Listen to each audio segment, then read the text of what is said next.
Hello students, कैसे हो सब। आई होप कि सब बहुत अच्छे होंगे। तैयारी फुल टूस चल रही होगी। बच्चों, आज फिर से एक नया टॉपिक है हमारा, ट्रांसपोर्ट ऑफ फूड।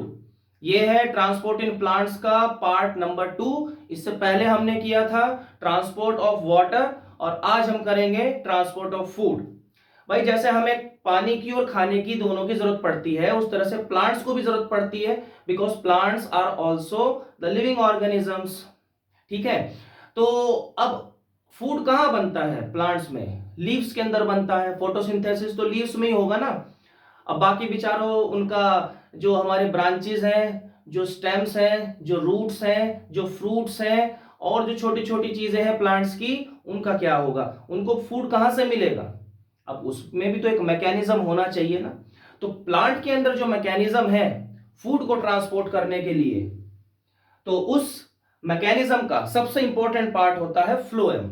ये स्टार्टिंग में मैंने बता दिया था कि जो फ्लोएम है इट कंडक्ट्स फूड। देखो बच्चों, कंडक्ट का मतलब होता है ट्रांसपोर्ट करना। ठीक है। तो it conducts food, it transports food to all the parts of the plant body. Okay. अब देखो यहां पर, ये पहले से ही मैं लिख चुका हूं ताकि टाइम वेस्ट ना हो हमारा। ये डायग्राम से समझाऊंगा कि किस तरह से फूड ट्रांसपोर्ट होता है। बहुत आपको एकदम ये कॉन्सेप्ट एकदम क्लियर हो जाएगा। बच्चों को इसमें कुछ प्रॉब्लम आ जाती है कभी कभी, वो प्रॉब्लम नहीं आएगी। देखो, ट्रांसपोर्ट ऑफ फूड एक स्पेशल वर्ड होता है। जब प्लांट्स में फूड का ट्रांसपोर्टेशन होता है, उस प्रोसेस को हम बोलते हैं ट्रांसलोकेशन। ठीक है। एक वर्ड होता है, 1 मार्क में डेफिनेशन आ जाती है कभी, व्हाट इज ट्रांसलोकेशन, तो वो भी लिख लेते हैं हम। देखो, ट्रांसपोर्ट ऑफ फूड तो ये तो टॉपिक का नाम हो गया, इसी के आगे लिख लेते हैं the transport of food from the leaves to different parts of the plant is called translocation। is called translocation। ये प्रोसेस का नाम याद रखना। This word is very very important. Translocation क्या होता है? फूड का ट्रांसपोर्ट होना डिफरेंट डिफरेंट पार्ट्स तक, उसी प्रोसेस को हम बोलते हैं ट्रांसलोकेशन। अब स्टेप बाय स्टेप पढ़ते हैं कि क्या होता है, किस तरह से होता है। देखो, ये एक डायग्राम है। हमने पढ़ा है कि फूड ट्रांसपोर्ट होता है फ्लोएम के जरिए। ठीक है, with the help of phloem tissue. अब फ्लोएम टिश्यू टिश्यू के भी कुछ 3-4 पार्ट्स होते हैं, जैसे हमने जाइलम का पढ़ा था। ठीक है, जाइलम में ट्रैकिड्स वगैरह और वो वेसल्स वगैरह होते थे। इसी तरह से फ्लोएम के भी 4 मेन पार्ट्स होते हैं। हमें सिर्फ किससे मतलब है? हमें कंपेनियन सेल और सीव ट्यूब से मतलब है। Sieve tube, companion cells are the parts of phloem tissues. उसके अलावा फ्लोएम पैरेन्काइमा और फाइबर्स वगैरह होते हैं, उनका इतना रोल नहीं है। ओके। अब देखो यहां पर ध्यान से देखना, ये लीफ है। लीफ के अंदर खाना बनता है, फूड बनता है, and that food is stored in the form of starch. ये भी आप लोगों ने जूनियर क्लासेस में पढ़ रखा होगा, 10th में भी पढ़ा होगा। तो जो स्टार्च की फॉर्म में जो फूड स्टोर होता है, starch is a form of what? एक तरह से हमारा कार्बोहाइड्रेट ही तो है। ठीक है।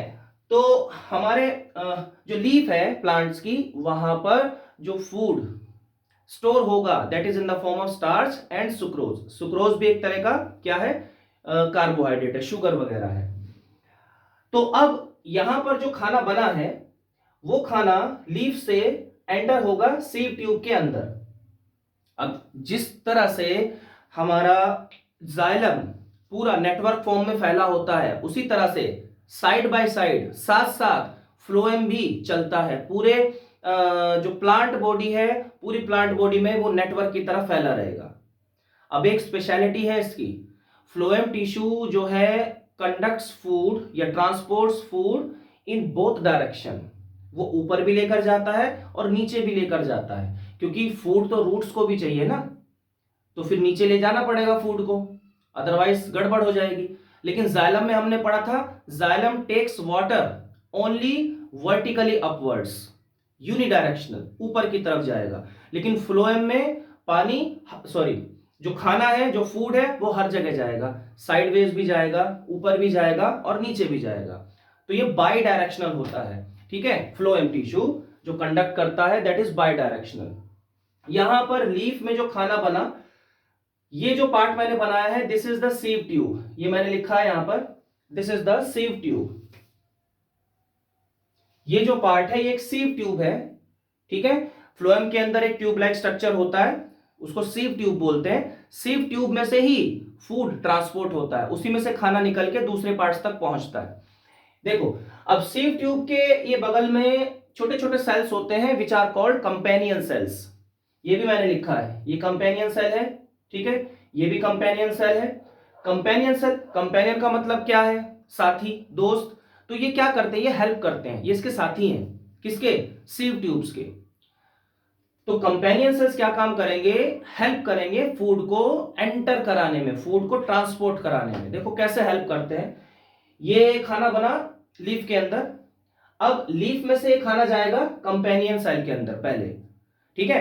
पूरा जो सिस्टम होता है वो एकदम कॉम्पैक्ट होता है एकदम। देखो जाइलम भी है इस नेटवर्क में, फ्लोएम भी है, लीफ के साथ सब अटैच्ड है, पूरे प्लांट बॉडी के साथ सब अटैच्ड सिस्टम होता है। तो यहां लीफ के साथ जो अटैच्ड है वो क्या है? फ्लोएम टिश्यू अटैच्ड है। अब फ्लोएम में जो फ्लोएम का ही पार्ट है कंपेनियन सेल, फ्लोएम का ही पार्ट है सीव ट्यूब। तो ये जो खाना है जाएगा कंपेनियन सेल में। कंपेनियन सेल अब इस फूड को फॉरवर्ड कर देगा सीव ट्यूब के अंदर। यहां से खाना गया कंपेनियन सेल के अंदर, ये कंपेनियन सेल इस फूड को ट्रांसपोर्ट करेगा, फॉरवर्ड करेगा सीव ट्यूब के अंदर। ये स्टेप समझ में आया? अब खाने को ट्रांसपोर्ट करने के लिए कुछ एनर्जी चाहिए, ठीक है। वो एनर्जी कहां से मिलेगी? जो लीफ के अंदर एटीपी की फॉर्म में एनर्जी स्टोर्ड है, ठीक है। प्लांट्स रेस्पिरेशन भी करते हैं ना, फूड बनाया दिन में और रात में किया रेस्पिरेशन। रेस्पिरेशन से क्या होता है? एनर्जी प्रोड्यूस होती है इन द फॉर्म ऑफ एटीपी। जैसे हम लोगों में होती है, प्लांट्स में थोड़ा कम होती है, हमें ज्यादा होती है, लेकिन होती है प्लांट्स में भी। अब वो जो एटीपी एनर्जी है, ठीक है, उसका यूज होता है अब यहां पर। तो क्योंकि किसी भी चीज को पुश करने के लिए ताकत चाहिए, एनर्जी चाहिए, वो एनर्जी कहां से आएगी? एटीपी से आएगी। एटीपी जानते हो ना, एडिनोसिन ट्राइफॉस्फेट, पढ़ चुके हम, पुराने वीडियोस देखो। तो उस एनर्जी की मदद से ये जो फूड है इसको एक पुश मिलता है, ठीक है, एक फोर्स मिलता है, पुश मिलता है। तो इस एनर्जी की मदद से, एटीपी की मदद से ये फूड गया कंपेनियन सेल के अंदर और फिर वहां से गया सीव ट्यूब के अंदर। यही हमने स्टार्टिंग में 2 पॉइंट्स में लिखा हुआ है। Food prepared in the leaves is stored in the form of starch and sucrose. First point खत्म, मैं बता चुका हूं। सेकंड पॉइंट है this sucrose with the help of ATP, ATP की मदद से gets into the sieve tubes of the phloem. अब यहां पे मैंने कंपेनियन सेल का मेंशन नहीं किया, कोई जरूरत नहीं है मेंशन करने की, सिर्फ बस डायग्राम में दिखा सकते हो, ठीक है। एटीपी की मदद से वो फूड कहां गया? सीव ट्यूब के अंदर चला गया। ओके बच्चों, ये जो सीव ट्यूब और कंपेनियन से लिखा है ना, these are the parts of phloem tissue. Confuse मत हो जाना कि यहां तो फ्लोएम टिश्यू बता रखा है लेकिन यहां पर फ्लोएम कहीं लिखा ही नहीं हुआ है। ये सारे फ्लोएम टिश्यू के ही पार्ट्स हैं, ठीक है। अब देखो यहां पर, अब खाना तो, फूड तो चला गया सीव ट्यूब के अंदर, अब उस फूड को पुश करके आगे तक ले जाना है। इतना बड़ा ट्री है ऊपर और वहां लीव्स लगी हुई हैं, अब उस फूड को हमें यहां नीचे लेकर आना है रूट्स तक, तो उसको एक एक्स्ट्रा पुश चाहिए, ठीक है। एटीपी तो मिल गया उसको, एटीपी की एनर्जी मिल गई, लेकिन वहां से यहां तक कौन लेकर आएगा? वो विदाउट वाटर वो पॉसिबल नहीं है, क्योंकि हमारी बॉडी में भी जो भी चीज ट्रांसपोर्ट होती है वो ब्लड के थ्रू होती है, और ब्लड में 90% ऑलमोस्ट वाटर ही वाटर है, ठीक है। तो विदाउट वाटर कोई चीज फ्लो नहीं कर सकती, कोई चीज मूव नहीं कर सकती, ट्रांसपोर्ट नहीं हो सकती।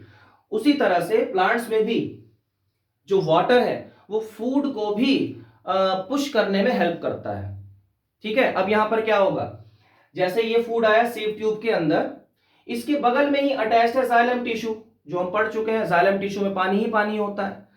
तो जाइलम टिश्यू से थोड़ा सा पानी इस सीव ट्यूब के अंदर आ जाएगा, ठीक है। मतलब sieve tubes takes up water from xylem tissue to transport its food. अब यहां पर जो फूड आया है जाइलम टिश्यू से, यहां पर पानी आ गया, तो इस पोर्शन में, सिर्फ इस पोर्शन में जहां पर फूड एंटर हुआ है, सिर्फ इसी पोर्शन में पानी का प्रेशर बढ़ जाएगा। ठीक है, ऐसा नहीं कि पानी इसमें एंटर हुआ तो पूरी सीव ट्यूब में डिस्ट्रीब्यूट हो जाएगा अचानक से, अचानक से नहीं है, क्योंकि धीरे धीरे पानी एंटर होगा ना बाय ऑस्मोसिस, एकदम से थोड़ी हो जाएगा। तो यहां पर क्या होगा, पानी इसमें आ गया, इस पोर्शन में आ गया, तो इस पोर्शन में वाटर का प्रेशर ज्यादा हो गया। ठीक है, अब हमें पता है कि due to this pressure difference अब वो वाटर आगे मूव करेगा।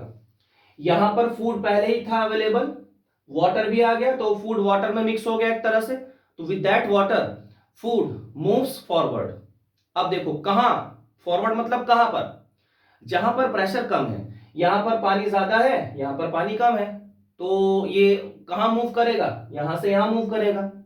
ठीक है, अब देखो यहां पर मैंने बहुत सिंपल सा डायग्राम बनाया हुआ है, ये रूट्स हैं, दिखाई दे रहा है, रूट्स ऐसी होती है ना रूट्स, ये रूट्स हैं। मान लो रूट्स को फूड चाहिए, तो किस तरह से ट्रांसपोर्ट होगा, रूट्स के साथ भी फ्लोएम टिश्यू अटैच्ड है।